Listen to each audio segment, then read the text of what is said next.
Sa liblib na baryo ng San Felipe, isang mahirap ngunit mabuting loob na magsasaka na si Mang Leo ang namumuhay mag-isa sa kanyang lumang bahay kubo. Isang gabi ng malakas na ulan, may isang matandang lalaking sugatan ang kumatok at humingi ng matutuluyan. Hindi alam ni Mang Leo na ang kanyang bisita ay isang makapangyarihang engkanto na nagtago mula sa kanyang mga kalahi matapos siyang itakwil dahil sa pagmamahal sa mga tao. Habang tumatagal ang pagtira ng matanda, unti-unti nitong binabago ang takbo ng buhay ni Mang Leo. Ngunit hindi lahat ay masaya. Ang mga kasamahan ng engkanto ay paparating upang parusahan siya at madadamay si Mang Leo sa sigalot ng daigdig ng mga nilalang na di karaniwan. Sa pinakasulok ng baryo ng San Felipe, nakatayo ang isang maliit na bahay kubo na tila nalimutan na ng panahon. Yari ito sa lumang kawayan, pawid na bubong at mga haliging sinakmal na ng lumot. Sa loob nito, naninirahan si Mang Leo, isang mahirap na magsasaka na sa edad na 55 ay wala pa ring asawa, anak o kahit sino mang kasama sa buhay. Tuwing umaga, maaga siyang bumabangon upang bungkalin ang maliit niyang palayan. Kahit pagod at laging kulang ang ani, hindi niya kailanman nakalimutang magdasal at magpasalamat sa kalangitan. Tahimik ang kanyang buhay, paulit-ulit, nakakapagod, pero payapa. Ngunit isang gabi ng malakas na bagyo, habang ang hangin ay sumisigaw at ang ulan ay tila galit na bumubuhos mula sa langit, may isang malakas na katok sa kanyang pintuan. Tok! Tok! Tok! Tao po, paumanhin sa abala. Ako'y naliligaw at sugatan. Maaari po ba akong makisilong? Mabilis na binuksan ni Mang Leo ang pintuan at bumulaga sa kanya ang isang matandang lalaking basang-basa, nanginginig sa lamig. Puting-puti ang buhok nito, mahaba ang balbas, at ang mga mata ay tila may liwanag na hindi niya maipaliwanag. Suot nito ang sirang barong at may sugat sa binti na umaagos ang dugo. Pasok po kayo, Manong. Mainit dito sa loob. Wala pong gaanong pagkain pero may nilagang saging at salabat. Tumango ang matanda, dahan-dahang pumasok at naupo sa kahoy na bangko. Binuhat ni Mang Leo ang lumang basahan at tinakpan ang sugat ng bisita. Nang malapitan na niya ito, napansin niyang ang amoy nito ay mabango, katulad ng mga halaman sa bundok, at ang katawan ay tila hindi nararamdaman ng lamig kahit basang-basa. Salamat sa iyong kabutihan, iho. Hindi lahat ng tao sa panahong ito ay tumutulong sa di kilalang nilalang. Ngumiti si Mang Leo. Sa hirap ng buhay, Manong, tanging pagtutulungan na lang ang meron tayo. Saan po ba kayo galing? Hindi agad sumagot ang matanda, bagkus tumingin ito sa bintana sa dilim ng gabi. Malayo, napakalayo. At ngayon, kailangan kong magtago. Hindi ko alam kung ligtas ako dito, pero alam kong mabuti kang tao. Hindi na nag-usisa pa si Mang Leo. May kung anong hiwagang bumalot sa kubo ng mga oras na iyon. Sa labas, patuloy ang malakas na ulan. Ngunit sa loob ng kubo, may kakaibang init at katahimikan. Habang natutulog ang matanda sa banig, napansin ni Mang Leo ang maliit na liwanag ng alitaptap na dumadapo sa katawan nito. Marami, paikot-ikot, tila mga bantay. At sa kanyang isipan, isang tanong ang sumulpot. Sino kaya talaga siya?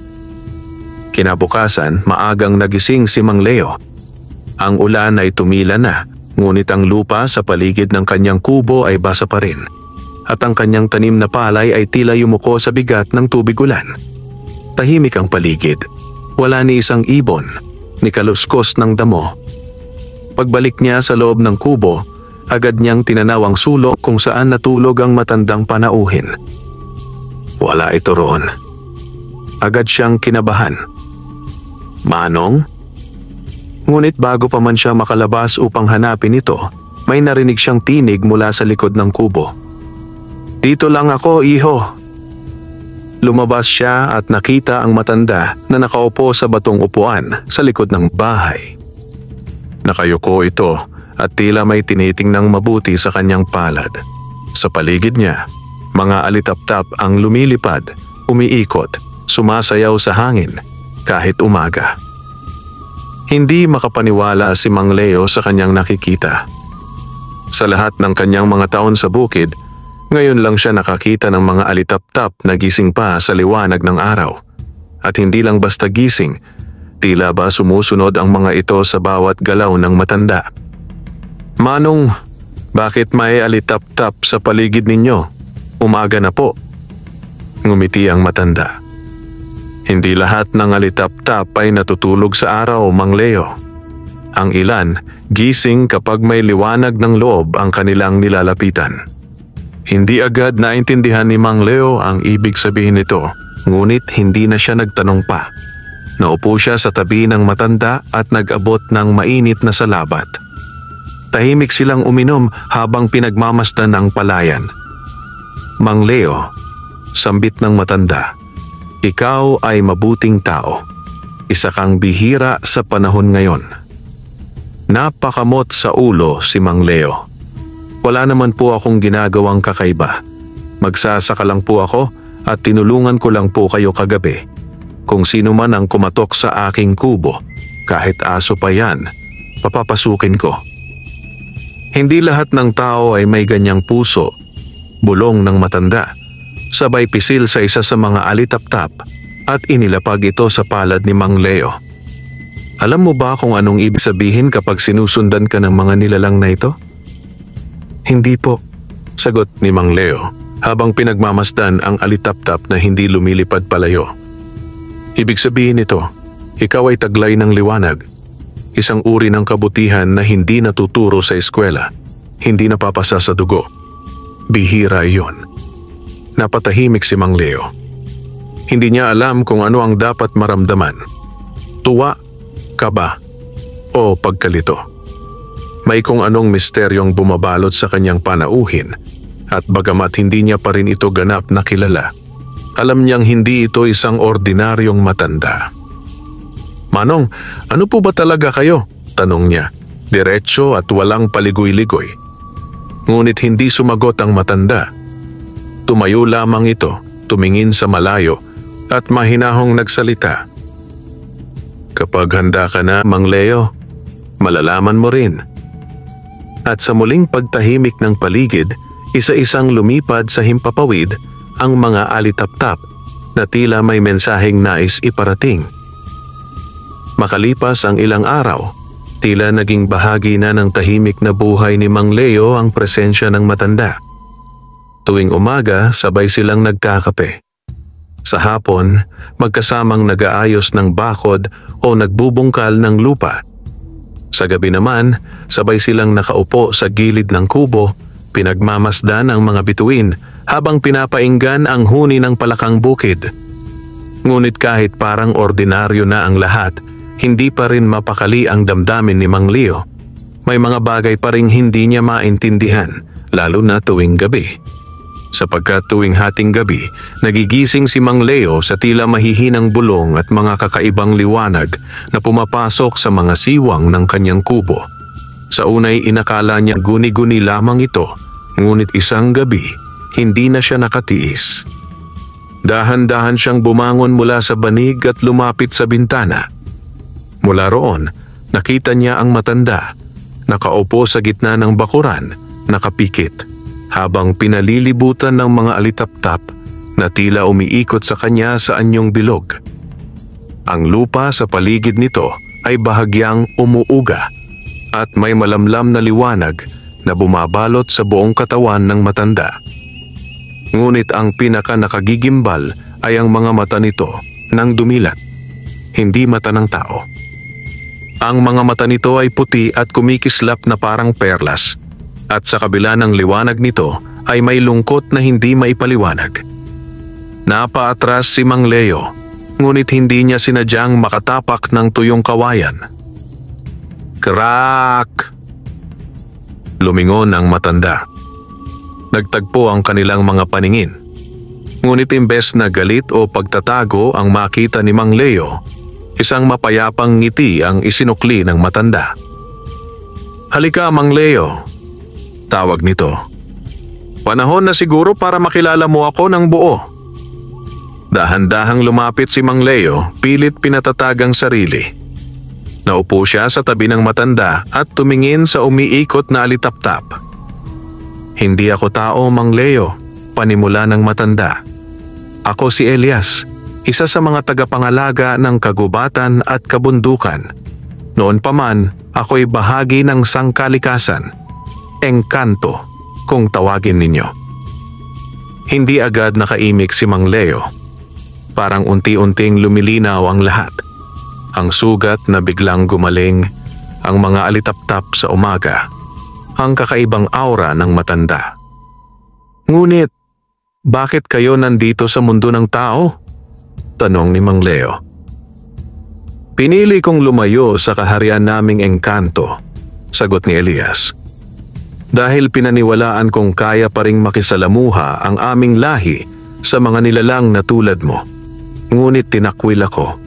At ngayon, may hinahabol sa akin. Mga dating kaalyado na ngayon ay nais akong tapusin." Kinabahan si Mang Leo. "Ibig sabihin, delikado rin ako?" "Maaaring oo, ngunit hindi kita kayang isama sa aking kapahamakan. Kaya kung nanaisin mong paalisin ako sa kubong ito, nauunawaan ko." Ngunit umiling si Mang Leo. "Hindi ko po kayang itaboy ang taong tumulong sa akin na muling maniwala sa kabutihan. Engkanto man kayo o hindi, ang puso ninyo ay may malasakit at ang mga nilalang na may ganon dapat pinapahalagahan, hindi itinataboy." Napangiti si Elias at sa unang pagkakataon bumagsak ang isang luha mula sa kanyang mata. Isang patak ng liwanag na nahulog sa lupa at naging isang munting halamang may kakaibang kislap. Sa loob ng katahimikan ng gabi, isang lihim ang tuluyang nabunyag at isang buklod ng pagkakaibigan ang mas pinatibay ng pagtanggap at tiwala. Ngunit malayo sa gubat, sa ilalim ng dilim, may mga matang nakamasid. Mga nilalang na hindi sang-ayon sa pakikitungo ng engkanto sa tao at sila'y paparating. Mula noong gabi ng pagbubunyag, unti-unti nang nag-iba ang buhay sa kubo ni Mang Leo. Hindi lang basta pagkakaibigan ang namuo sa pagitan nila ni Elias, kundi isang tahimik na samahan ng dalawang nilalang na magkaibang mundo, isang tao at isang engkanto na pinagbuklod ng malasakit. Isang umaga, pagkagising ni Mang Leo, napansin niyang may kakaibang liwanag na bumabalot sa paligid ng kanyang kubo. Ang mga tanim niyang dati tuyo at may sakit ay ngayoy luntiang-luntian, at ang mga bunga ng kanyang tanim na saging ay tila lumaki ng lampas sa karaniwan. Pati ang lupa sa paligid ay nagmistulang sinibulan ng bagong damo at bulaklak na hindi pa niya nakikita sa buong buhay niya. "Mang Elias," sigaw niya habang papalabas. "Tingnan niyo po to, para tayong nasa paraiso." Lumabas si Elias mula sa gilid ng kubo, tanga ng isang sangkalan ng dahon at hinog na bayabas. "Ang lupa ay tumutugon sa kabutihan ng puso, Mang Leo. Ngayon na alam ng kalikasan kung sino ka, binibigyan ka nito ng gantimpala." Napakamot sa ulo si Mang Leo. Kasi parang hindi na normal to eh. Baka magtaka ang mga taga-baryo. At tama nga siya. Kinagabihan, may ilang kapitbahay na ang bumisita sa kanyang kubo. Hindi para makikain, kundi dahil sa usisa at pagdududa. "Leo, pare, anong abono ang gamit mo at biglang ganyan ang tanim mo?" tanong ni Mang Nestor, ang may-ari ng malaking lupa sa kabilang barangay. "Oo nga," dagdag ni Aling Clara, ang tsismosa sa baryo. "Baka may tinatago ka dyan, o baka may nakatirang iba sa bahay mo?" Napatingin si Mang Leo kay Elias na tahimik na nakaupo sa likod ng kubo, nagbabalat ng mais. Kahit anong lakas ng tsismis sa paligid, hindi pa rin siya makuhang ituro si Elias o ang kanyang pinagmulan. Alam niyang hindi ito karapat-dapat na husgahan ng mga taong hindi pa siya kilala. Wala akong abono at wala akong tinatago. Siguro po, sinwerte lang ako. Pinagpala. Umalis ang mga tao na may halong inggit at pagdududa sa mga mata. At mula noon, napansin na ni Mang Leo ang mga tila lihim na nakatingin sa kanyang kubo gabi-gabi. Ilang araw ang lumipas, mas lalong naging masigla ang kabuhayan ni Mang Leo. Araw-araw ay may bungang hinog, may sariwang tubig sa balon kahit tag-init at ang mga hayop ay kusang lumalapit sa kanyang bakuran.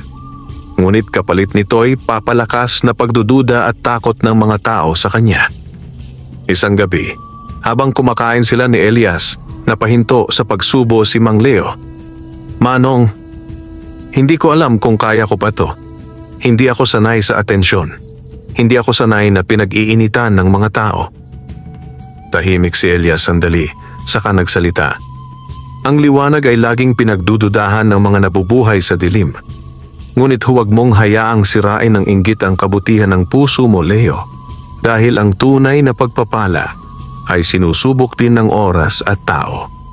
Nagpatuloy ang kanilang hapunan. Ngunit sa loob ng gabi, sa ilalim ng mga aninong sumasayaw sa labas ng kubo, may isang pamilyar ngunit malamig na hangin ang dumaan. At sa dulo ng palayan, sa lilim ng punong kahoy, may 3 nilalang na hindi tao ang tahimik na nagmamasid. Nandito nga siya, pinili niyang makihalubilo sa mga mortal. Nilabag niya ang batas ng ating mundo. Panahon na para ibalik siya, sa ayaw niya't sa gusto. Hindi alam ni Mang Leo na habang umaasenso ang kanyang kubo, palapit na rin ang panganib na may kasamang galit ng matagal ng panahon. Maghahating gabi nang muling magising si Mang Leo sa isang malamig na hangin na tila galing sa kailaliman ng kagubatan. Hindi ito karaniwang lamig. Ito'y malamig na may dalang pangamba, parang may matang nakamasid sa kanyang kaluluwa. Dahan-dahan siyang bumangon at napansin niyang gising si Elias, nakaupo sa harapan ng kubo, tahimik at tila may hinihintay.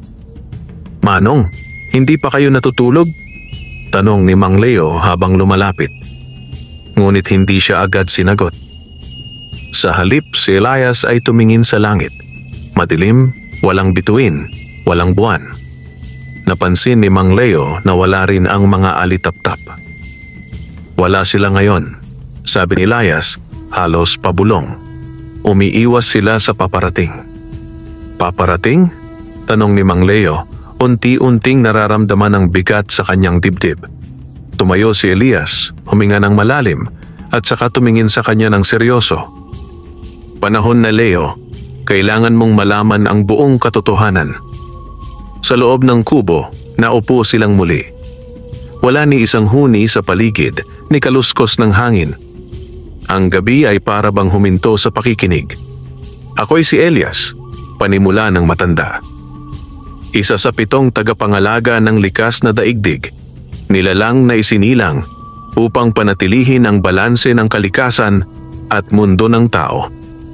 Ngunit ako, angkay sa isang tumutol sa utos ng aming hari na itakwil at wasakin ang sangkatauhan. Napakunot ang noo ni Mang Leo. "Wasakin? Bakit?"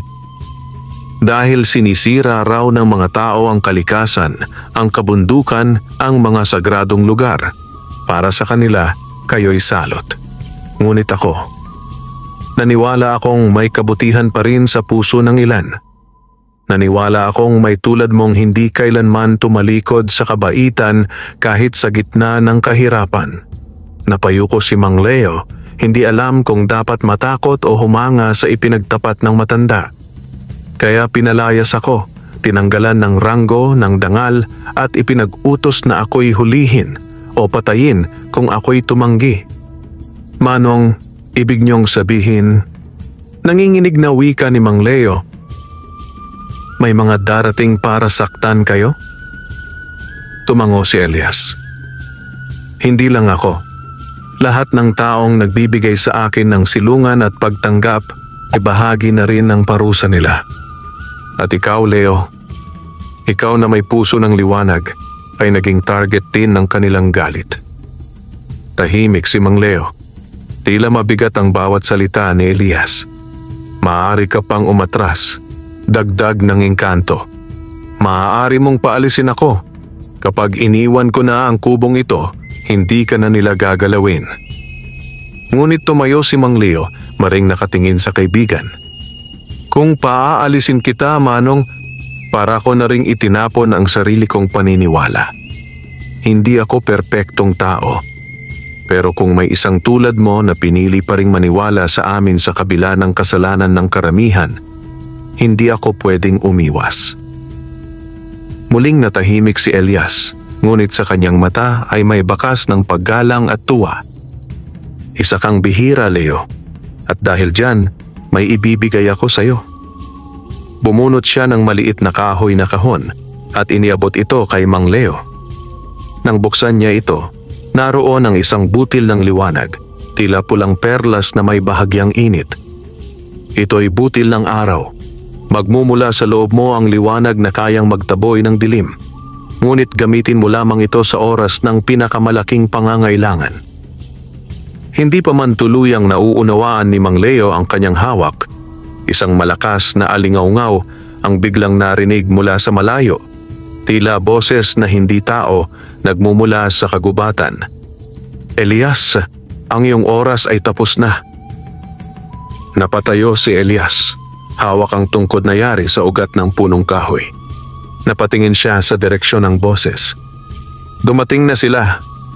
Sa mata ni Mang Leo, nakita niya ang unang pagkinang ng takot sa mukha ni Elias, ngunit mas nangingibabaw ang tapang at paghahanda. Simula na ng labanan, bulong ni Elias. At ito'y hindi lang para sa akin, kundi para sa pag-asa ng mundong ito. Ang gabi ay naging tila itim na belo na bumalot sa buong paligid. Sa di kalayuan, mula sa kagubatang kinatatakutan ng mga taga-baryo, may kumakakaluskos, may pagyugyog ng lupa, at may kasamang mga bulong na tila hangin ngunit may laman. Tumayo si Elias sa harap ng kubo ni Mang Leo. Nakasuot siya ngayon ng isang balabal na gawa sa mga dahon ng balete at sa kanyang kamay ay ang tungkod ng ugat, ang kanyang huling natitirang kagamitan bilang dating tagapangalaga. Mang Leo, sabi niya ng mahina, manatili ka sa loob ng kubo. Kung mangyari mang may makapasok, gamitin mo ang butil ng araw. Pero tandaan mo, isang beses mo lang yon maaaring gamitin. Ayokong manood lang, Manong, sagot ni Mang Leo. Kung may panganib, sabay nating haharapin. Ngumiti si Elias. Ang tapang mo ay bihira, pero ang digmaan ngayon ay hindi lamang ng lakas. Ito'y ng liwanag laban sa galit. Biglang lumamig ang hangin. Tumigil ang huni ng mga kuliglig. Ang mga ilaw sa paligid ng kubo ay napalitan ng itim na usok at mula sa dilim may tatlong nilalang ang lumitaw. Ang una ay tila babae, ngunit ang kanyang balat ay kasinputi ng abo at ang kanyang buhok ay tila gawa sa ulap ng bagyo. Ang pangalawa ay lalaking matangkad, may mga matang pula at katawan na parang kahoy na puno. Ang pangatlo ay hindi na maipaliwanag ni Mang Leo, isang nilalang na tila binubuo ng anino mismo. Elias, wika ng babaeng engkanto, matagal mo na kaming tinakwil. Ngayon isusuko mo ang sarili mo o sisirain ka namin kasama ang kubong to. Hindi ako babalik, sagot ni Elias, buong tindi ang boses. At hindi niyo masisira ang isang lugar na binabantayan ng kabutihan. Biglang kumidlat. Sa isang iglap, nagningning ang tungkod ni Elias at sa bawat hampas nito sa lupa ay sumibol ang liwanag na hugis ugat, kumakalat sa paligid ng kubo. Nagising ang lupa. Nagliparan ang mga alitap-tap mula sa lahat ng direksyon, bumalot kay Elias at sa isang iglap, nagbago ang kanyang anyo. Mula sa isang matandang payat ay lumitaw ang kanyang tunay na anyo bilang engkanto. Isang matipunong nilalang na may puting balbas na tila ulap, mata ng liwanag at katawan na may mga ugat ng buhay. Tumindig siya bilang Elias, tagapangalaga ng kalikasan. Nag-umpisa ang labanan.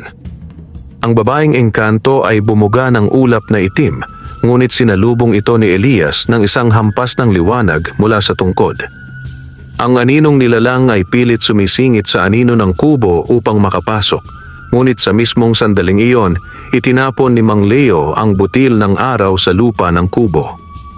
Boom! Isang liwanag ang sumabog mula sa loob, halos kasing liwanag ng araw kahit 10 oras ng gabi. Nagsisigaw ang mga nilalang sa dilim, nasasaktan, umaatras, natutunaw ang anino ng isa at napasigaw ang dalawa pa. Mas pinili mo ang mga tao, Elias? Mas pinili mo ang mga makasalanan kaysa sa iyong sariling lahi? Sumigaw si Elias. Mas pinili ko ang pag-asa. At ang taong ito, si Mang Leo, ay patunay na may liwanag pa sa mundong ito. Sa huling pagsiklab ng kanyang kapangyarihan, itinaas ni Elias ang tungkod at mula sa kalangitan ay bumaba ang tila liwanag ng buwan na nagsilbing pananggalang sa kubo. Napaatras ang 3 nilalang hanggang sila'y tuluyang nilamon ng dilim na kanilang pinanggalingan. Pagkatapos ng laban, napaluhod si Elias. Halos maubos ang kanyang lakas. Lumapit si Mang Leo at inalalayan siya. Manong, tapos na po ba? Hindi pa, sagot ni Elias, halos bulong. Ngunit napigilan natin sila. Ngayon lang, babalik sila. Mas marami, mas mabanggis. Anong gagawin natin ngayon? Tanong ni Mang Leo, may halong takot at tapang sa mata. Tumayo si Elias, hinawakan ang kanyang balikat at ngumiti. Ngayon, ihahanda natin ang kubo. Hindi na ito basta bahay. Ito na ngayon ang huling silungan ng liwanag. At habang unti-unting sumisikat ang araw, napansin ni Mang Leo ang kanyang sarili sa salamin ng tubig. May bakas na rin siya ng liwanag sa kanyang mga mata. Pagkalipas ng ilang araw mula sa unang pag-atake, bumalik ang katahimikan sa paligid ng kubo ni Mang Leo. Ngunit ang katahimikang iyon ay mapanlinlang. Sa ilalim ng lupa, sa lilim ng mga punong matagal ng tuyo, at sa hangin ng kagubatan, may nagkakaisang puwersa ng dilim. Ang pagkabigo ng unang 3 nilalang ay naging panibagong mitya ng poot. Sa isang lihim na piitan sa loob ng lumang punong balete sa pusod ng kagubatan, isang matandang engkantong babae ang bumigkas ng panata. Kung hindi mo kami pinili, Elias, sisirain namin ang lahat ng pinili mo. Samantala, sa kubo ni Mang Leo, naging abala si Elias sa pagtuturo. Ang dating simpleng magsasaka ay natutong gumamit ng mga sagradong dahon, gumuhit ng bilog ng proteksyon gamit ang abo ng niyog at magdasal ng sinaunang panalangin ng kalikasan. Sa ilalim ng buwan, habang ang dalawa ay nagsasanay, biglang may isang masangsang na amoy na sumingaw sa hangin. Tumigil si Elias. Ang kanyang mga mata ay lumabo, tanda ng isang pangitain. Darating na sila. Bulong niya. Mas marami, mas mabangis. Hindi lang mula sa gubat, maging ang mga anino ng mga taong dating nabuhay ay gigising nila. Gabi ng pagsalakay. Habang kumakain ng nilagang gabi sina Elias at Mang Leo, may unang senyales ng panganib. Ang aso ni Mang Leo, si Kulot, ay tumahol ng sunod-sunod. Tila may hinahabol na wala namang makita. Pagbukas ni Mang Leo ng pinto, wala siyang inabutan. Ngunit sa lupa, may mga bakas ng paa na hindi galing sa tao. Malalaki, may 3 daliri at sunog ang paligid nito. Biglang lumindol ng bahagya. Leo, sa loob! Sigaw ni Elias. Mula sa gubat, tumakbo ang mga nilalang. Mga nilikhang kalahating tao, kalahating hayop. May mga nakatikwas ang leeg, may mabalahibong katawan, may mga matang pula. Isa sa kanila ay isang tikbalang, ang lider ng hukbo. May suot itong kwintas na may itim na bato, isang anting-anting ng kadiliman. Sa kanila na ang kubong ito, sigaw ng tikbalang. Ang liwanag na nananahan dito ay papatayin. Ngunit sa mismong paligid ng kubo, umilaw ang mga pananggalang na guhit na iginuhit ni Elias. Tumalsik ang mga nilalang na sumubok tumawid. Bilog ng kalikasan, bulong ni Elias. Di sila makakatawid hanggat buo ito. Ngunit ang tikbalang ay ngumisi. May kaalaman ka sa sinaunang agham, Elias. Ngunit tandaan mong may mga bagong nilalang nang isinilang sa dilim. Sabay may bumagsak mula sa langit. Isang nilalang na may pakpak na itim. Animoy malaking paniki, ngunit may mukha ng tao. Isa itong manananggal na engkanto, at sa kanyang pagkadapo, sumabog ang alikabok ng pangitain. Boom! Gumuho ang bahagi ng pananggalang. Tumalon sa loob ang dalawa pang nilalang, isang nuno sa punso na may itim na baston, at isang espiritong bata na umiiyak habang lumulutang, ngunit sa bawat patak ng kanyang luha ay nadadama ni Mang Leo ang lamig ng kamatayan. Hindi ko na kaya, Elias, nanginginig na wika ni Mang Leo. Kaya mo, Leo, sigaw ng matanda. Tandaan mo ang tinuro ko, panalangin ng ubasan. Sa gitna ng kaguluhan, isinigaw ni Mang Leo ang sinaunang panalangin ng liwanag. Mula sa kanyang mga palad ay lumabas ang liwanag na kulay dilaw at berde, simbolo ng pag-aani, ng pag-asa, ng lupa. Sa ngalan ng binhi, liwanag at bunga, layuan ang kubong ito. Sa kanyang panalangin, tumubo ang mga halamang palaspas sa paligid ng kubo, bumalot sa bawat sulok, at nagtulak sa mga nilalang paatras. Nang tila natalo ang una nilang alon, umatras ang hukbo ng dilim. Tahimik. Ngunit bago tuluyang maglaho ang tikbalang, nagsalita ito. Hindi pa ito ang wakas, Elias. Hindi pa. Sa susunod, pati mga tao sa baryo ay papanigan kami. Tignan natin kung kaninong liwanag ang mananatili. Sa loob ng kubo, nakahiga si Elias, pagod na pagod. Lumapit si Mang Leo, inabutan siya ng tubig. Pasensya ka na, Manong, kung mahina ako kanina. Hindi ka mahina, Leo. Mahinang sagot ni Elias, kundi nagsisimula ng lumakas. At sa labas ng kubo, habang pinapakinggan nila ang muling pagbalik ng katahimikan, may isang binhi ng bagong halaman ang sumibol sa mismong gitna ng guhit ng proteksyon. Isang palatandaan na ang laban ay hindi pa tapos, pero ang pag-asa ay buhay na. Kinabukasan, kasunod ng madugong pagsalakay ng mga nilalang ng dilim, bumalik ang tila katahimikan sa paligid ng kubo ni Mang Leo. Ngunit sa likod ng bawat pag-ihip ng hangin at sa mga aninong gumagalaw sa gilid ng paningin, may naroon pa ring panibugho, galit at panibagong plano. Habang nag-aayos ng sirang bahagi ng bubong si Mang Leo, lumapit si Elias na may daladalang palaspas at dahon ng saging na may mga nakaguhit na sinaunang simbolo. Ito ang panibagong pananggalang. Malapit nang bumalik ang mga nilalang, pero hindi lang sila ang kailangan mong bantayan ngayon. Anong ibig mong sabihin, Elias? Tanong ni Mang Leo habang pinupunasan ng pawis. Sa baryo ng San Roque, ilang kilometro mula sa kubo, isang estrangherong lalaki ang dumating. Maruming barong, nakapadyak at may bitbit na sako. Walang nakakakilala sa kanya, ngunit sa bawat titig niya sa mga residente, tila alam niya ang kasaysayan ng kanilang buhay.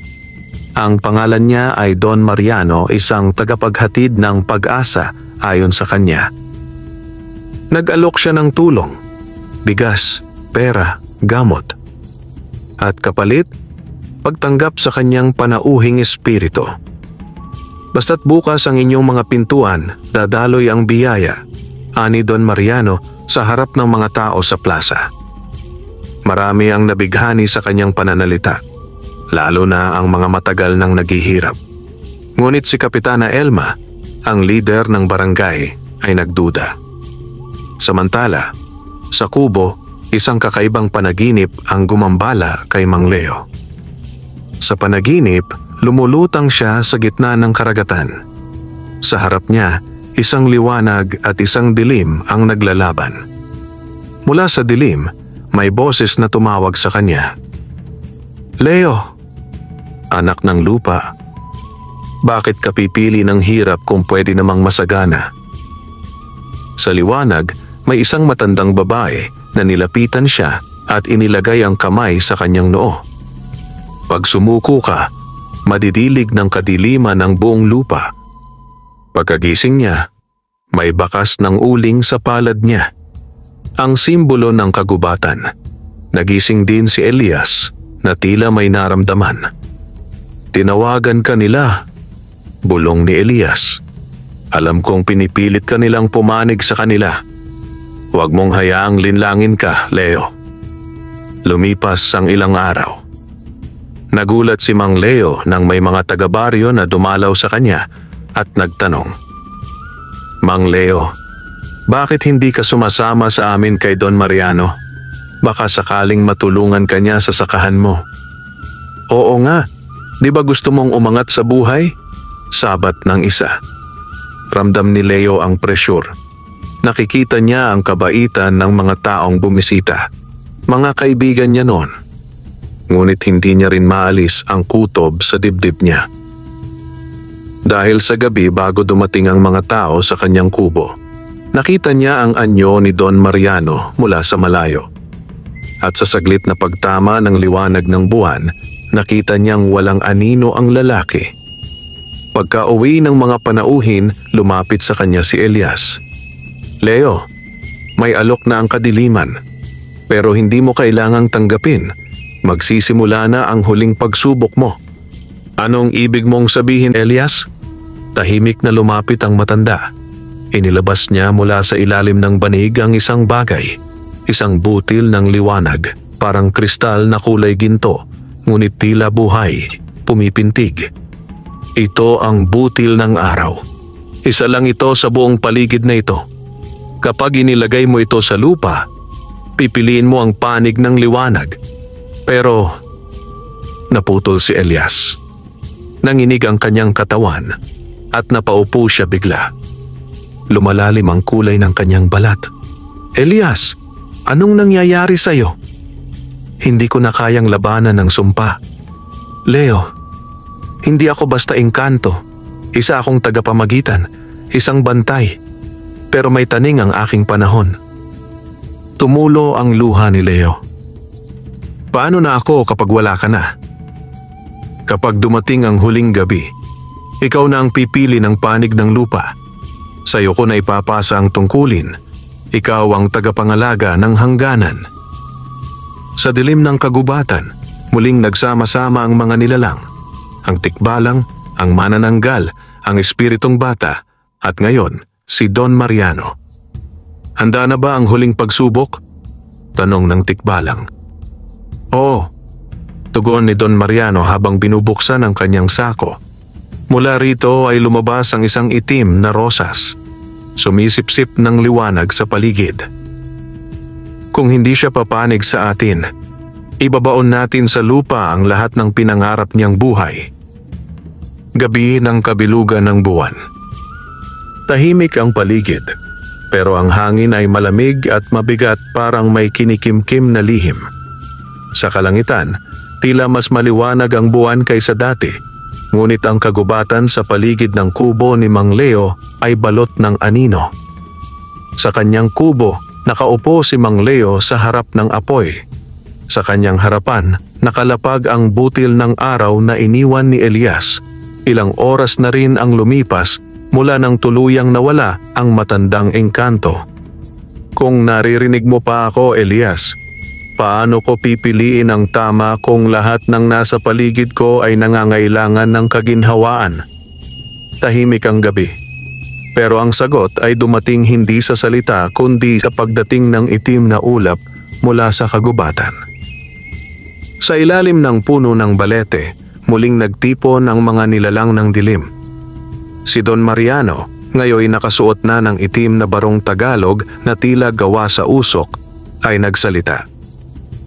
Dumating na ang huling gabi. Kapag hindi siya sumama, sisimulan na natin ang pagwasak sa hangganan. Sumagot ang matandang tikbalang.